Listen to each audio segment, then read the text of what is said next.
Muito boa tarde, sejam bem-vindos uma vez mais ao teatro e à segunda conversa cruzada do dia. Uma conversa que decorrerá sob os bons auspícios, ou maus, isso os autores decidirão, de um intelectual absoluto, Pier Paolo Pasolini, um homem que faleceu há 40 anos e também por isso quisemos de alguma maneira prestar-lhe homenagem, aproveitando a efeméride. Esta conversa cruzada terá como mote: na minha violência não há qualquer lugar, nem para a sombra de uma ação que não seja intelectual. Como moderadora teremos a jornalista Ana Nunes Cordeiro, e passo a chamá-la ao palco, por favor.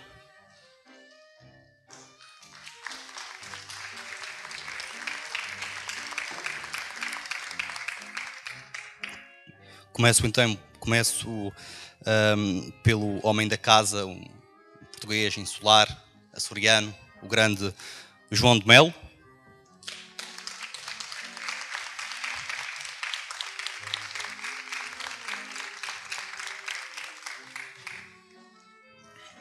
Darei agora prioridade a um outro homem que partilha connosco a língua, Gregório do Vivier.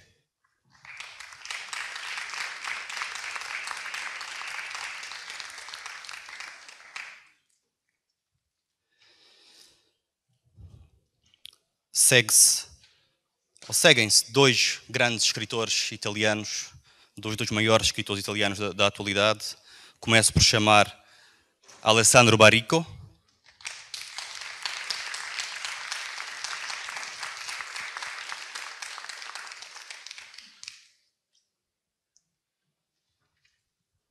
E por fim, o vencedor do Prémio Strega em 2013, um grande intelectual, um grande romancista, Walter Citti.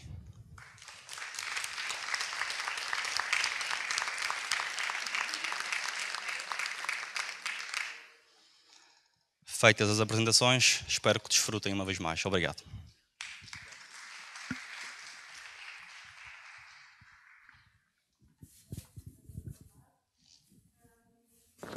Vou dar início a esta segunda conversa cruzada da quinta edição do Festival Literário da Madeira. Em primeiro lugar, gostaria de agradecer à organização o privilégio de aqui estar. E passo, como disse o Vítor, passam 40 anos sobre a morte de Pasolini, um escritor e cineasta que assumia a violência da sua obra literária e cinematográfica, embora com a ressalva de que, como diz nos versos que servem de mote a esta conversa cruzada, na minha violência não há qualquer lugar, nem para a sombra de uma ação que não seja intelectual. Portanto, Pasolini admite, no poema intitulado Vitória, de que fazem parte estes versos, que a sua violência é puramente intelectual. E em articulação com o tema desta quinta edição do Festival Literário da Madeira, beleza, corpo, palavra e imagem, a questão que vos coloco é se existe uma relação entre a beleza e a violência. Existe beleza na violência? A violência pode ser bela? E se assim for, como? Uma das imagens de violência mais icónicas é do Cristo crucificado. E Pasolini, quando era criança, costumava imitar o Cristo crucificado. E mais uma vez, podem a violência e a beleza coexistir. A violência pode ser praticada como meio para um ideal de beleza. Temos hoje aqui connosco, para debater este assunto, o escritor italiano Walter Citti, académico, crítico literário, coordenador da edição da obra completa de Pasolini em 10 volumes, publicada pela Mondadori, vencedor do Prémio Strega 2013, o maior galardão literário atribuído em Itália, com o romance Resistere non serve a niente, e diretor da revista Granta italiana. João de Melo, um escritor que já foi editor de autores portugueses, crítico literário, professor dos ensinos secundário e superior, conselheiro cultural na Embaixada de Portugal em Espanha, e um escritor que viveu a experiência da guerra colonial em primeira mão e que partiu dessa violência vivida para a construção de uma obra literária reconhecida e premiada. O italiano Alessandro Baricco, prestigiado romancista, ensaísta, crítico musical, apresentador televisivo e realizador de cinema, fundador em 94 da Academia Literária Scuola Holden, que deve o nome à personagem de J.D. Salinger, Holden Caulfield, narrador e protagonista do romance The Catcher in the Rye, e o brasileiro Gregório do Vivier, poeta, encenador, colunista da Folha de São Paulo e conhecido pela maioria dos portugueses como argumentista e ator do coletivo Porta dos Fundos, que retrata hilária e impiedosamente a sociedade contemporânea em todos os seus aspectos. Atividade que já lhe valeu ameaças de morte no Brasil. Abramos as hostilidades, começando por Walter City. Por favor. Di che cosa devo parlare esattamente? Sobre se existe uma relação entre a violência e a beleza na literatura. Sì. Se a violência pode ser bella. No, ho capito, d'accordo. No, pensavo di dover parlare di Pasolini, ma invece no, parliamo di questo. Sì, ok. No, è di questa seconda cosa che preferisco parlare, grazie.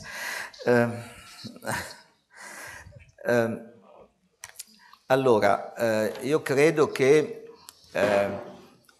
fin dall'inizio della nostra estetica ci sono due tipi di estetica che hanno un atteggiamento diverso nei confronti della bellezza.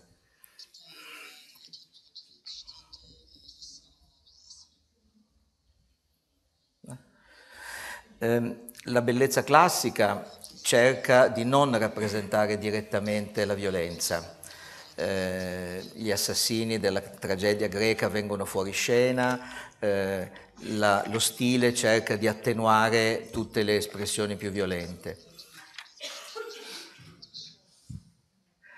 Mentre una estetica del sublime, diciamo così, che poi diventa un'estetica romantica, prevede una bellezza che è fatta di shock, che è fatta di cose che rompono la medietà dello stile e quindi comprendono la violenza.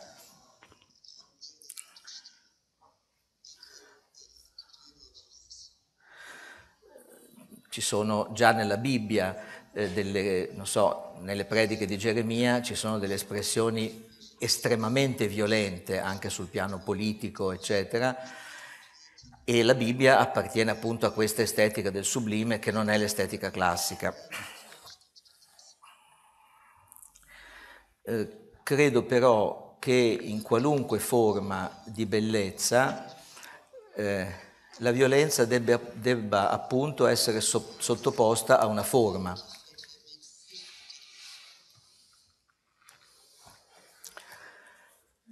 Non a caso, spesso la violenza verbale che sta nelle opere letterarie ha a che fare con il comico o con la parodia. E dice per esempio Freud, quando parla della battuta di spirito, che le battute di spirito spesso sono violente, aggressive, o politicamente o sessualmente, ma chi le ascolta le accetta perché c'è una forma, che è appunto la forma della battuta di spirito, che le rende accettabili.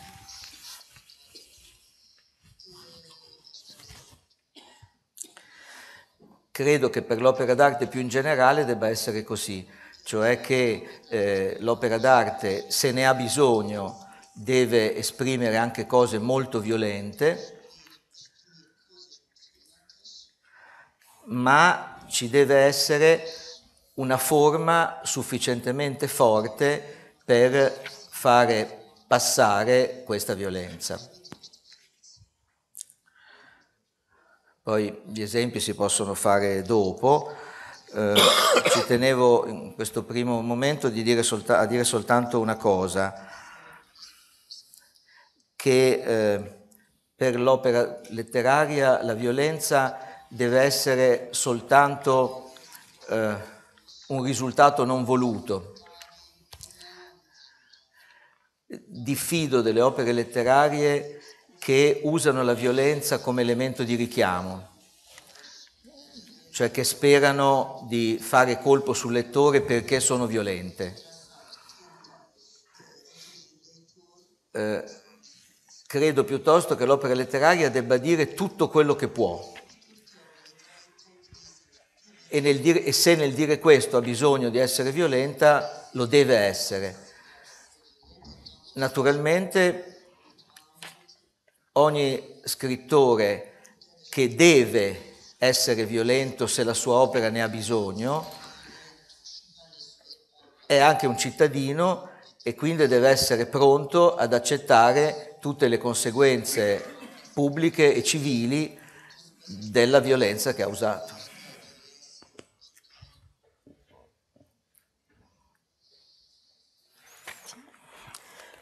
E agora passo a palavra ao Gregório,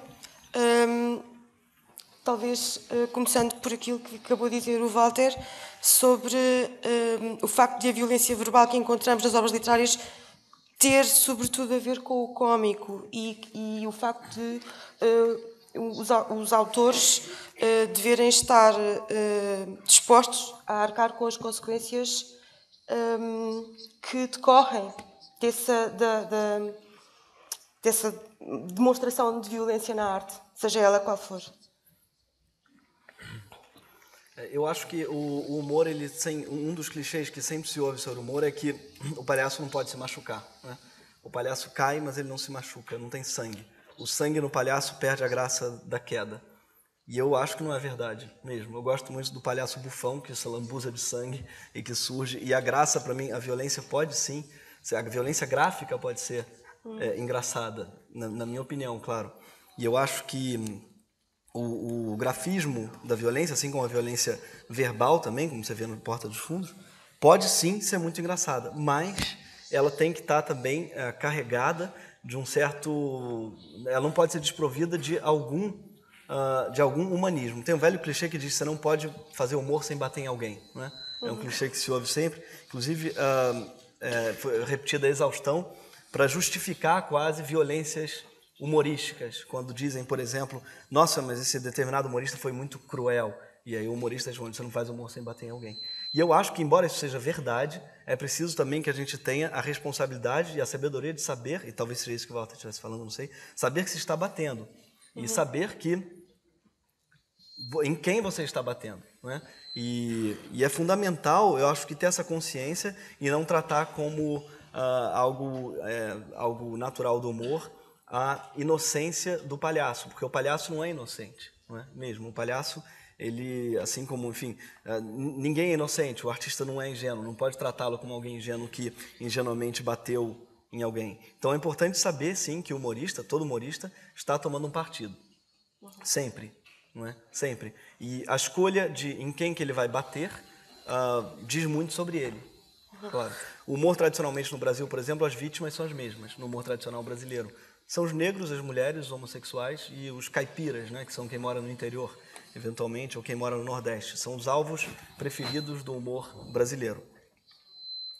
São eles que são sempre os burros ou os ridículos, né? Seja a loura burra, seja e eventualmente os portugueses, claro. E tem esse clichê, vocês vão ver no Porta dos Fundos. Eu não estou fazendo média aqui com vocês.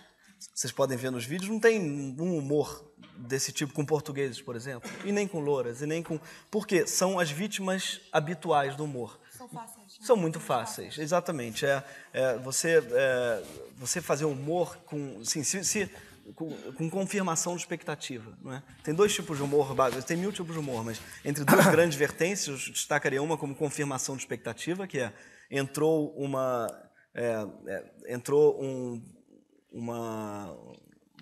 loura na piada, ela vai ser burra. Essa é a confirmação da expectativa do leitor, que aprendeu, não na vida, mas nas piadas o tempo todo, de que aquilo iria acontecer. Então, aquilo acontece, ele se acha inteligente de rir e falar, eu sabia que isso ia acontecer, e aconteceu. Esse é um tipo de humor da confirmação de expectativa. E tem humor que é da inversão de expectativa, que é, obviamente, o oposto disso, que é, não vai ser, a loura entra e ela fala algo inteligente. Isso é humor que talvez que é mais recente na história, mais contemporâneo, e que visa exatamente a você puxar o tapete das certezas do leitor e puxar as expectativas dele. Esse humor, que visa bater em novas pessoas, e eu acho que ele é um pouco mais desejável politicamente, porque ele muda a vítima e muitas vezes ele bate para cima, que eu acho que é o ideal do humor, não é? Bater de baixo para cima. O Milor Fernandes dizia uma coisa maravilhosa, que é quem se curva aos opressores mostra a bunda aos oprimidos. E é uma coisa, eu acho que é bonita se pensar nisso em termos de humor. Você rir do desprivilegiado, né, é muito mais fácil, e você está mostrando, sim, né, sua bunda para ele de alguma maneira, quando na verdade você está se curvando ao poder. Porque no fundo humor é poder, né? É uma relação de poder, claro. E a gente não pode esquecer disso. Enfim, me alonguei a beça, fugi da violência, me desculpem, era o que eu tinha para dizer. Estou aqui para perguntas. Passo agora ao Alessandro Barico. A beleza pode ser violenta? Ou pode haver beleza na violência? Ma sì, sicuramente sì, nella rappresentazione sì, come è stato giustamente ricordato, il crocifisso ad esempio è un'immagine di una violenza estrema, eppure è una delle immagini su cui si è costruita la bellezza, anche il gusto dell'Occidente cristiano. Ma se vogliamo tornare indietro, è vero che gli omicidi nelle tragedie greche erano fuori dalla scena, però non lo sono nell'Iliade, ad esempio, che è una storia di una ferocia pazzesca e dove c'è addirittura proprio il culto della bellezza del gesto violento, che è descritto proprio come la bellezza delle armi, il fatto della punta della lancia che penetra, esce in un altro punto, viene descritto come un monumento, esattamente come sarà poi molto tempo dopo descritto il Cristo in croce, cui i particolari sono molto vividi e costruiscono una forma di bellezza. D'altra parte, in generale, le narrazioni sono uno specchio della vita e degli umani, e una parte molto grande della vita e degli umani è posseduta dalla violenza fisica, violenza non fisica. È un capitolo di quello che noi siamo molto grande, molto inevitabile, quindi sarebbe sciocco che nella narrazione si saltasse questa parte così importante. Infatti non la si salta, e, come diceva giustamente Walter City, c'è sempre un lavoro di formalizzazione, è una rappresentazione, così come nel crocifisso appunto. E in questo lavoro, che è lo stile, che è il senso della bellezza, che è il senso artigianale di fare cose che comunque che hanno una forma di meraviglia, di meraviglioso, di bellezza, naturalmente questo rende la violenza ascoltabile, guardabile, si pensa di più. Tuttavia bisogna anche ammettere che ad esempio ogni tanto la violenza così com'è, rappresentata dai media ad esempio, c'ha una bellezza, una spettacolarità immediata che ci sorprende. Tutte le immagini delle torri gemelle sono esteticamente bellissime e noi dobbiamo difenderci contro questa cosa che è difficile sostenere, difficile ammettere, difficile poi ragionarci sopra. È una cosa che ci mette alle corde, una cosa che ci mette molto in difficoltà, perché la realtà confeziona a lei una forma di rappresentazione della violenza che ha alcuni tratti che sembrano il prodotto di un lavoro artigianale, di narratori, di artisti.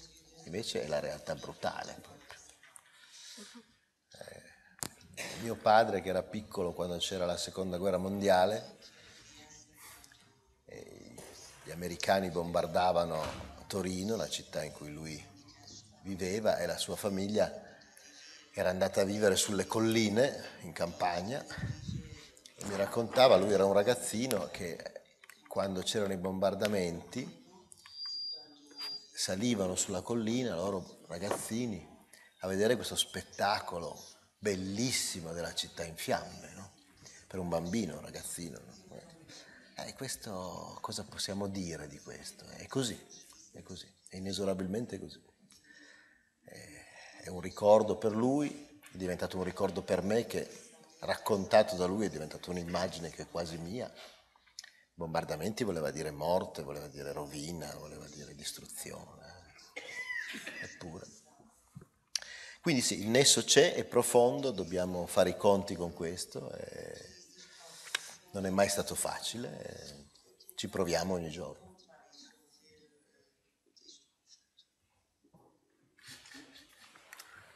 Obrigada.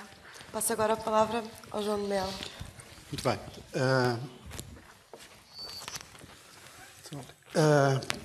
Nós estamos no domínio das palavras e acho que devíamos, de alguma maneira, passar ao domínio das ideias. E como as ideias arrastam atrás de si imagens, nós damos por nós a mirar essas imagens e a ver de que forma é que é compatível a visão da beleza na imagem com o significado da violência que ela transmite. Eu lembro-me que eu tenho um texto para ler e vou pedir licença porque é um texto curto no qual eu concentrei um pouco estas ideias, mas gostava de fazer esta abertura para situar também aquilo que vou dizer a seguir. Quando a minha geração viveu em carne e em osso o problema e a experiência da guerra colonial. E guerra é guerra. E quando se tratou de passar a guerra para as palavras, nós quisemos ser fiéis às imagens da guerra. E a nossa linguagem tornou-se também uma linguagem bélica.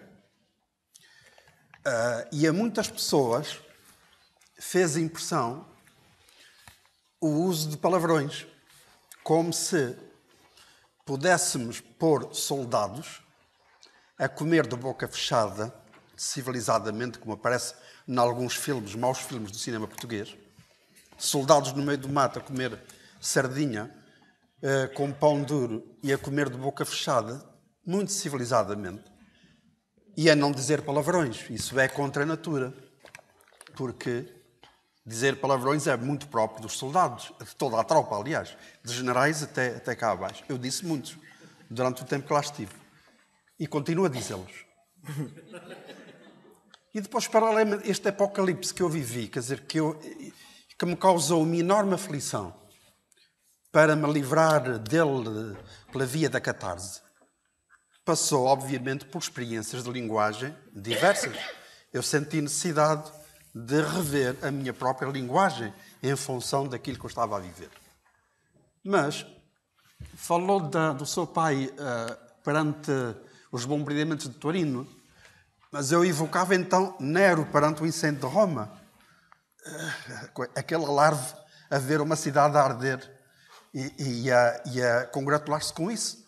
Ou então, se quisermos ainda ser um pouco mais próximos, o terror da nossa infância, quando nos disseram que o purgatório era feito de labaredas a arder, onde as almas iriam penar, ou, pior ainda, o inferno. E a imagem do inferno é transversal a toda a arte e toda a literatura. Dito isto, então, para não me perder muito, porque eu sou naturalmente disperso, pedi a licença para para ler aqui. As nossas tradutoras já têm um exemplar, portanto, os nossos amigos italianos vão poder seguir a tradução. O título vem no fim.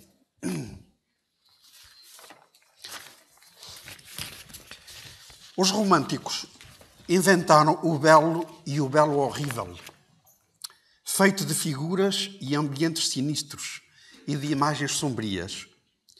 Curiosamente, ou talvez não, tanto os seus precursores como os ultrarromânticos cantaram a Irmã Morte, a noite e a escuridão, louvando os cemitérios batidos pelos ventos da desolação, os corvos pousados nos ciprestes, os fantasmas e a dor deste mundo a que chamaram um vale de lágrimas. Recordo versos de um soneto de Bocage. Ó retrato da morte, ó noite amiga, por cuja escuridão suspiro há tanto. E continua e vai terminar. E vós, ó cortesãos da escuridade, vagos fantasmas mochos piedosos, inimigos como eu da claridade, em bandos acudi aos meus clamores. E agora, quero fartar o meu coração de horrores. Invoco também o poeta Soares de Passos, autor de O Noivado do Sepulcro, que diz o seguinte: vai alta a lua na mansão da morte, já meia-noite, tudo isto é musical, muito musical, já meia-noite com vagar soou, que paz tranquila dos vais-vens da sorte só tem descanso quem ali baixou. Versos que depois apareceram cantados com a plangência de uma balada, dolente e bela, como deviam ser todas as baladas.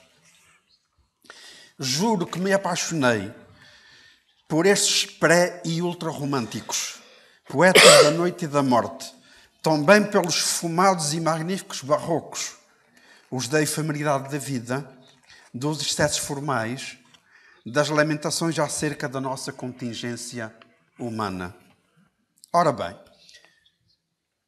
o futurista Marinetti, que viria a influenciar Álvaro de Campos, sobretudo em parte, também na escrita da sua Ode Triunfal, na qual ele se declara sexualmente possuído pelas máquinas, glorificou o despotismo e a guerra, chamando-lhe a única higiene do mundo. Como se não bastasse, proclamou-se partidário e orgulhoso de outros iníquos extremos: o militarismo, o patriotismo, o gesto destruidor dos libertários, as belas ideias pelas quais se morre e o desprezo pela mulher. Daí terem alguns futuristas caído de amores por Hitler e Mussolini. Quem sabe-se pela violência igualmente higiênica do fogo nos fornos crematórios e tudo o mais que seja imaginável. Podia citar Walt Whitman e Ezra Pound, exemplos de grandes poetas protofascistas, assim como o objecionista Céline, de A Morte a Crede e de A Viagem ao Fim da Noite. Quanto aos surrealistas, foi com eles que me aventurei na experiência de vários ismos, sobretudo a partir da Vesânia de um admirável desenhador chamado Salvador Dalí, que decidiu mudar a realidade, a forma e a composição dos objetos e, com eles, todo o imaginário artístico do nosso tempo. Há uma ideia que parece presidir aos nomes atrás citados, a da violência como deformação da realidade e como absurda da criação humana, um pouco à maneira de Franz Kafka ou do existencialista Camus e, mais recentemente, dos reinos fantásticos e sobrenaturais dos latino-americanos. Todos exerceram poderes sobre mim, fosse do direito ou do avesso, pela admiração ou pela repulsa. Mas a mim não me bastaram os outros. Tive de pôr-me ao caminho e inventar o mundo em que vivi. ser o próprio e ninguém nos espaços perdidos da vida e da literatura. Como ponto de partida, as palavras, a criação da linguagem, a travessia de tempos e espaços do imaginário, não concêntrico com outros, porque já eu os lera, e a leitura deles, repito, não me bastou. É necessário possuir a experiência dos extremos para, com autoridade, questionar a beleza ou a fialdade dos atos alheios. Neste caso, a literatura dos outros contra nós e a nossa contra a deles.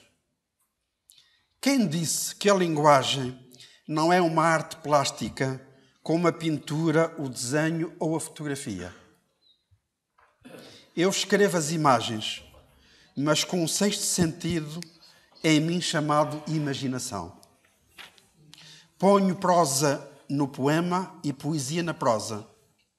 E com palavras pinto tudo o que vejo com os olhos e experimento com os outros sentidos do corpo e do espírito. Olho a frase, os verbos, os adjetivos, os advérbios de modo. São imagens que tento reter numa espécie de tradução ou tabuleiro do xadrez de uma linguagem para a outra. O olhar traz em mim a sugestão de uma necessidade de palavras para nomear o mundo. Até hoje, o mais difícil foi lidar com os infernos e os demónios da guerra e da morte. Não teria sobrevivido a uma nem a outra sem as passar pelo alambique da paixão e pelo escoadouro das palavras. Fiz a catarse da minha guerra, sem higiene nenhuma, como o mais duradouro desafio da minha escrita, a de tentar converter o horror do meu pânico africano na inocência escrita das palavras, as sempre tão belas e tão queridas palavras. A higiene das guerras é sempre nula na ordem e na verdade do mundo.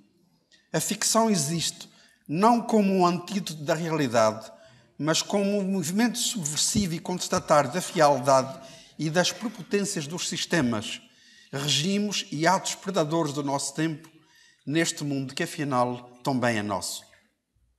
A beleza é aquilo que amamos, a começar por nós mesmos. Não obedece a cânones de estética, mas sim aos códigos do amor, ao gosto pelo objeto, ao sentimento que em nós desperta, incluindo o narcisismo de cada um. É verdade que amamos o mundo, apesar das suas violências e injustiças, escondidas ou ruidosas. Acreditamos nele por não querermos nem ser bom morrer. O malandro do mundo, tão belo como a vida, é água, terra, luz, mar, amor, vinho e chocolates.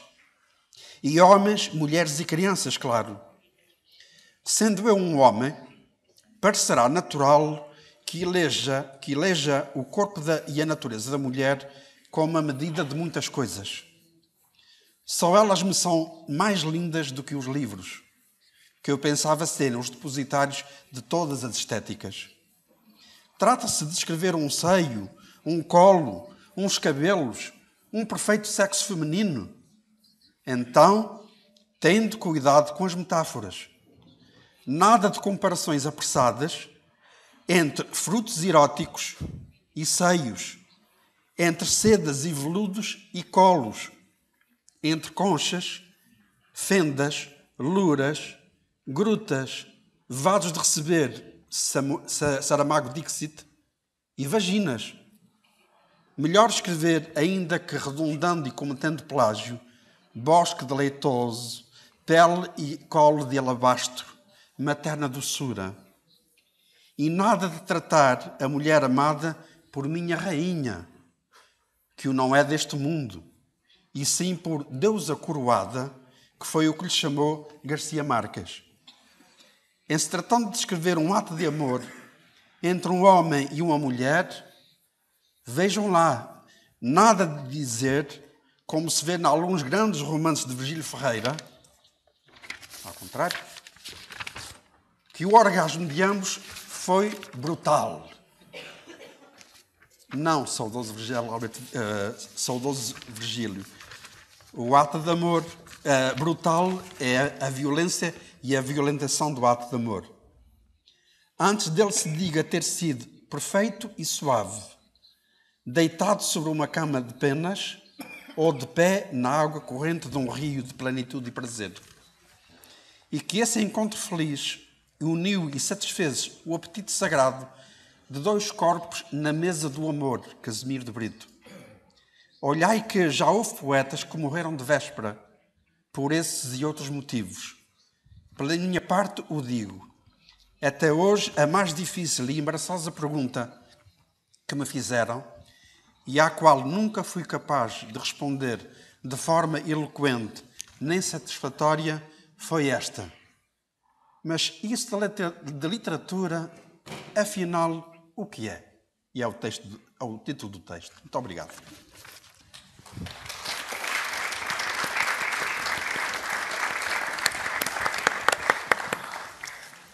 Muito bem. Agora não sei se o público quer colocar alguma pergunta. Não? Posso dire una cosa? Claro, claro. Volevo riflettere su quello che aveva detto lui prima a proposito della comicità e dei cliché, cioè del rovesciare appunto gli stereotipi, no? Che è tipico della comicità. Perché questo credo che ponga adesso la letteratura di fronte a una domanda. Se la letteratura può essere violenta quando si esercita contro l'autorità, e quindi, non so, in un paese oppresso da una dittatura, la letteratura parla contro il dittatore in modo violento, rischiando anche personalmente. Però che cosa succede quando le forze democratiche diventano anche loro una specie di luogo comune del pensiero e quindi si trasformano in un tabù? In altri termini, è possibile mettere in ridicolo anche le cose buone? È possibile anche parlare contro la democrazia? La democrazia deve spingersi fino al punto di permettere che si parli contro la democrazia? Perché mi sembra una domanda importante adesso, soprattutto nei nostri paesi, dove sembra che tutto sia permesso, che tutto sia lecito, ma ci sono alcuni tabù per cui non si può parlare di alcune cose perché quelle cose sono buone. Faccio un esempio: in Italia non si può parlare di un camorrista o di un mafioso in modo positivo, perché la regola democratica dice che tutti i mafiosi fanno solo cose cattive. Mi chiedo quindi se la violenza intellettuale può spingersi fino al punto di parlare contro, diciamo, il patto sociale che unisce gli uomini tra loro. Muito bem. Não sei se algum dos presentes quer responder. Gregório? Eu acho essa questão fundamental mesmo para o humor e para a literatura, enfim, de modo geral, que é exatamente isso. Que é o velho qual é o limite do humor. Não sei se essa daí é assim. Ou pode-se rir de tudo. E também qual é o limite da democracia, no fundo. Né? Você pode rir por exemplo, das minorias, até que ponto? E eu acho que essa pergunta está muito também ligada ao nível de civilização de um lugar, na minha opinião. Por exemplo, no Brasil, você não pode fazer uma piada racista, porque o racismo ainda existe e é muito forte. Talvez numa sociedade que já tenha ultrapassado o racismo, não sei se a sociedade existe, mas caso o racismo ou o machismo tenha sido erradicado, acho que a gente vai poder ser machista e racista, porque vai poder fazer piadas machistas e racistas, porque não haverá machismo, não será uma questão real. Então, para mim, pelo menos, a questão, enquanto a violência contra a mulher existe, não haverá graças, piadas sobre a violência com a mulher, piadas com a mulher sendo alvo da violência, porque ela existe. Então, de alguma maneira, a piada está ao contrário. A gente até no Porta dos Fundos tem um sketch sobre violência contra o homem, uma mulher que bate no homem, e aí talvez tenha graça, você inverter a violência. Né? Mas enquanto, enfim, há o machismo e o machismo mata, o machismo não é engraçado. Aí é a minha opinião, talvez, pessoal. E eu não sei se eu estou respondendo a pergunta ou não, e nem sei se era uma pergunta, mas eu acho que, de modo geral, a graça morre quando nos limites reais do mundo. Tem um texto bom, até do Antônio Pratos, autor brasileiro, falando que o Brasil não está pronto para o nonsense, porque a sociedade já é nonsense. Então, o nonsense só existe numa sociedade muito regrada. Tanto é que o nonsense ele vem da cultura anglo-saxã, assim, de uma sociedade. O Brasil já é um nonsense total. Então, o humor, talvez, brasileiro precise botar um pouco de ordem, sim. Ele precisa ter a função oposta, que não é desregular, mas talvez quase organizar a sociedade. Enfim, é uma opinião lá dele. Questo mi sembra veramente molto interessante perché ci inserisce dentro un problema anche di rapporto tra le culture. Sì. Io personalmente, a partire dall'Italia, penso che se si difende la libertà d'espressione, allora bisogna andare fino in fondo, cioè difendere qualunque libertà di espressione, che abbia o non abbia risultati positivi sulla società. Facendo un esempio, io diciamo condanno violentemente come cittadino l'antisemitismo di Céline, ma quando leggo Le Bagatelle pour un massacre devo riconoscere che in alcuni momenti Céline è riuscito a dare forma al suo odio per gli ebrei e quindi dal suo punto di vista aveva bisogno di quell'antisemitismo e credo quindi che sarebbe sbagliato bruciare tutte le copie di Bagatelle pour un massacre, cioè credo che il libro abbia diritto di esistere, però come dicevo all'inizio credo che poi Céline in quanto cittadino debba sostenere, come dire, tutte le difficoltà che aver scritto un libro del genere gli può procurare.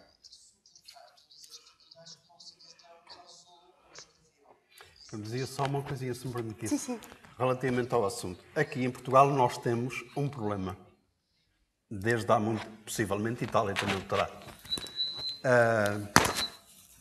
Os não-democráticos fazem humor com a democracia, pondo-a a ridículo.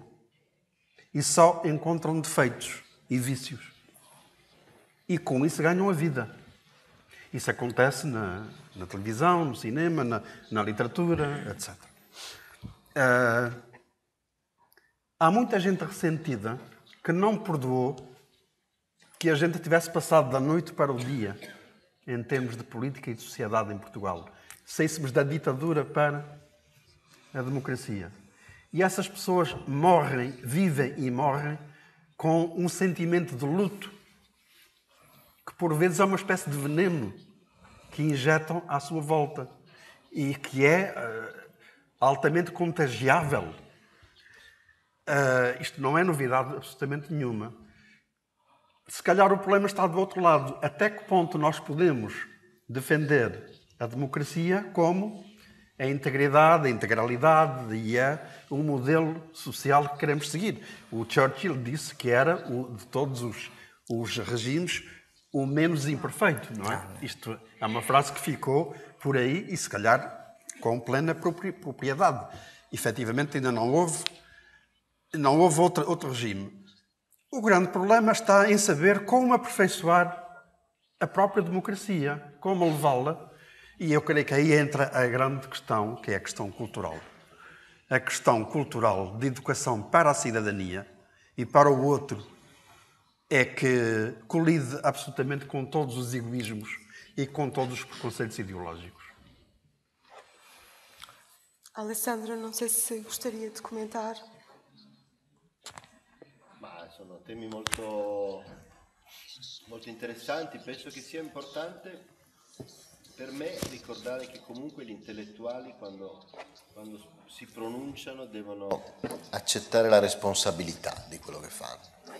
Ecco, pensare che scrivi un romanzo perché è un romanzo, allora non rispondi delle conseguenze, mi sembra una cosa antistorica. Evidente. E in parte la risposta a di cosa si può ridere, di cosa si può parlare male, a me verrebbe da dire di tutto quello che vuoi, se sei in grado di farlo in un modo in cui ti assumi le responsabilità. Il caso del mafioso è tipico.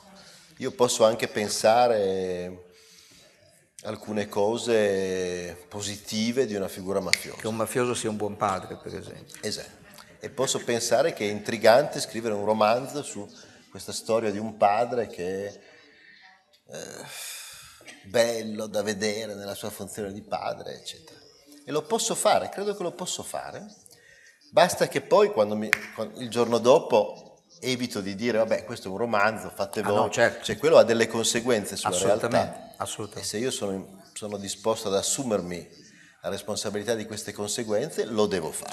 Certo. Se c'è questo, secondo me veramente non c'è limite. Nelle democrazie non ci deve essere limite. La stessa cosa per lo humor. Se alla fine una tua battuta ha delle conseguenze sul paese che ami, sono conseguenze che tu non ami, sono conseguenze brutte, orrende. Te la puoi tenere dentro. Beh, insomma sì, perché allora sì.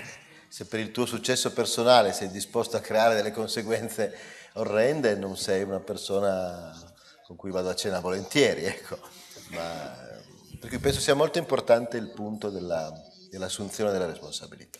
Cioè nessuno può dire, vabbè, ma quello era un libro, vabbè, però non parlavo veramente a quelli, però si capiva che scherzavo, ecco, questo nessun intellettuale se lo può concedere. Ecco, diciamo, no, io sono perfettamente d'accordo con quello che dice Alessandro, aggiungo però una cosa, che è diverso pensare una battuta e capire che in quel momento nel tuo paese è meglio se tu te la scrivi e te la metti in un cassetto, poi la troveranno dopo che sei morto.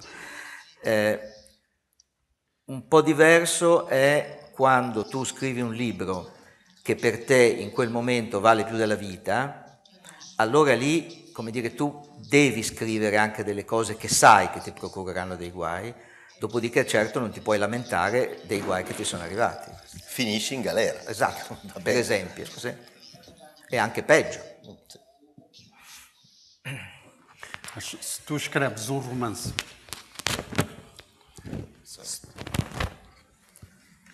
se tu escreves um romance a dizer mal da máfia, a máfia mata-te.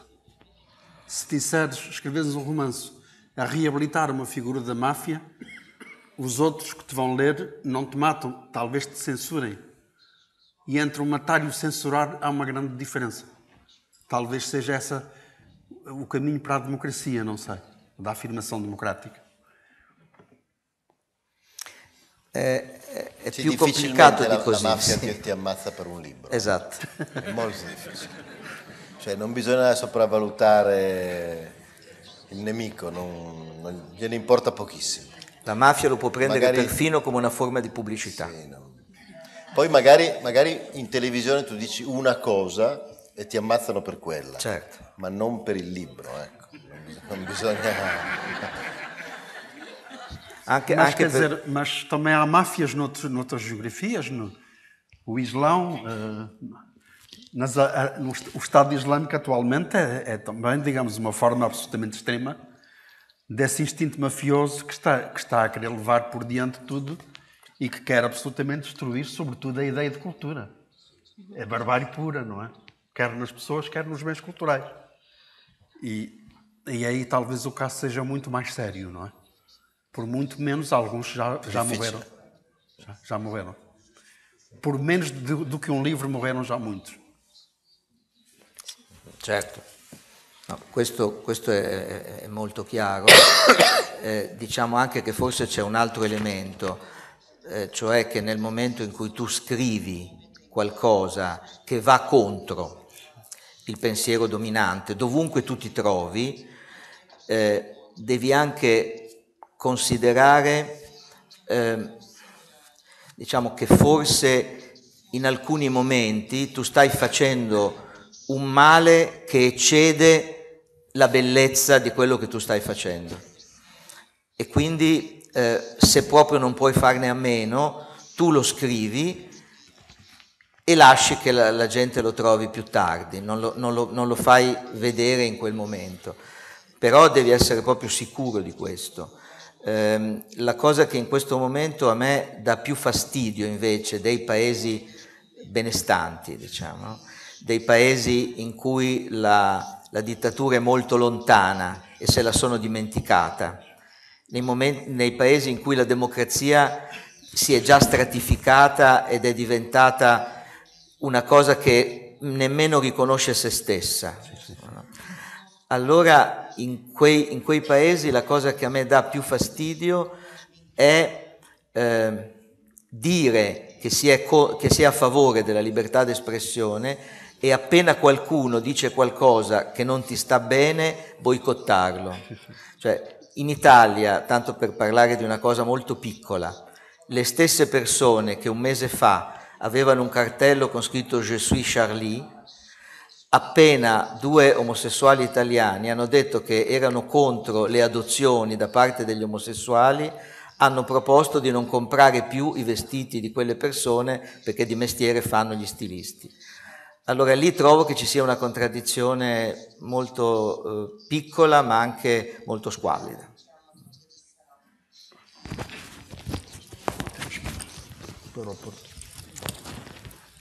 Bem, este tema dá panos para mangas, conforme se pode verificar, mas nós vamos ter de terminar a sessão porque alguns dos nossos convidados têm de ir para o aeroporto apanhar o avião. Por isso, muito obrigada a todos e muito obrigada ao público também. E amanhã prossegue esta 5ª edição do Festival Literário da Madeira. Boa noite, até amanhã.